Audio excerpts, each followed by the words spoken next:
اور حضرت عمر کی حکومت صرف انسانوں پر نہیں تھی، عمر کی حکومت پانیوں پر بھی تھی، عمر کی حکومت آگ پر بھی تھی، عمر کی حکومت ہواؤں پر بھی تھی، اور عمر کی حکومت دھرتی پر مٹی پر بھی تھی۔ آپ جانتے ہیں کہ مصر کے گورنر نے لکھا کہ یہاں تو عجیب کہانیاں ہیں۔ کیا ہوا؟ کہا کہ دریائے نیل اتنی دیر تک چلتا نہیں جب تک ایک نوجوان لڑکی کو زیورات سے آراستہ کر کے نیل میں ڈالا جاتا ہے، پھر نیل چلتا ہے، اور یہ برسا برس سے رسم جاری ہے۔ حضرت عمر کے پاس جب یہ پیغام پہنچتا ہے تو حضرت عمر نیل کو خط لکھ رہے ہیں، بسم اللہ الرحمن الرحیم، مصر کے نیل کے نام عمر کا خط، اور آگے لکھتے ہیں اے نیل اگر تو اللہ کے حکم سے چلتا ہے تو چل، ورنہ تیری کوئی ضرورت نہیں ہے۔ اور رکا لکھ کر قاصد کو دیا، جا کے یہ دریائے نیل میں ڈال دو۔ اللہ اکبر، جن کے رکے دریا بھی مانتے ہیں، پانیوں پر بھی حکومت ہے۔ اور نیل میں جب وہ رکا ڈالا گیا، نیل ایسا چلا آج تک کبھی رکا ہی نہیں ہے۔ پانیوں پر حکومت، ہواؤں پہ حکومت۔ مسجد نبوی کا ممبر ہے، عمر خطبہ دے رہے ہیں، عراق کے علاقہ نہاون میں جنگ ہو رہی ہے، مدینے سے 1 مہینے کی مسافت ہے، 1 مہینہ مسلسل چلیں تو نہاوند آتا ہے۔ حضرت عمر خطبہ دیتے دیتے درمیان میں جملہ معترضہ کا، یا ساریہ الجبل، اے ساریہ پہاڑ نہ چھوڑنا۔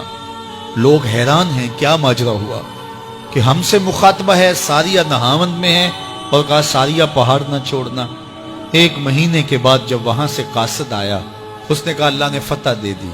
کہا کیسے؟ کہا پہاڑ کو چھوڑ کر دشمن پر ٹوٹنے لگے تھے، آگے بڑھنے لگے تھے، ان پر حملہ آور ہونے لگے تھے۔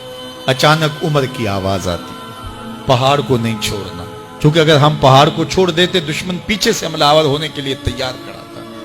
تو کہا بس ہم پہاڑ کو اپنی پشت پہ پھیر رکھا اور اللہ نے اسی دن ہمیں فتح عطا کر دی۔ ہوائیں بھی ان کا پیغام پہنچاتی ہیں، پانی بھی ان کا حکم مانتے ہیں۔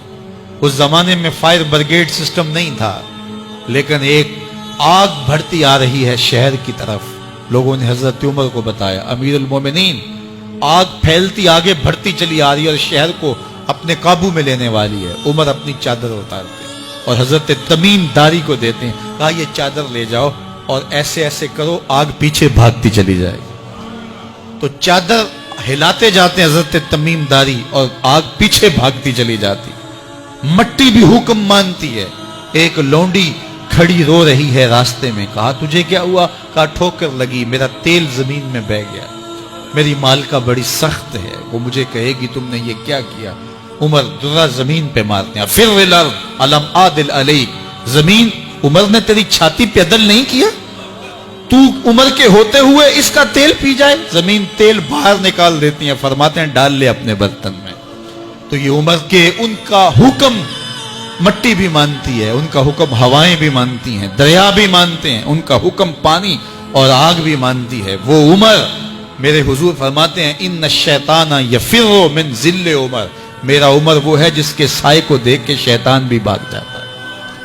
حضرت عمر رضی اللہ تعالیٰ عنہ نے ایک بہترین نظم و نسق دیا اور امور سلطنت کو اس انداز سے منظم کیا۔ ایک غیر مسلم مفکر کہتا ہے اگر اس امت کو ایک اور عمر مل جاتا پوری دنیا پہ حکومت مسلمانوں کی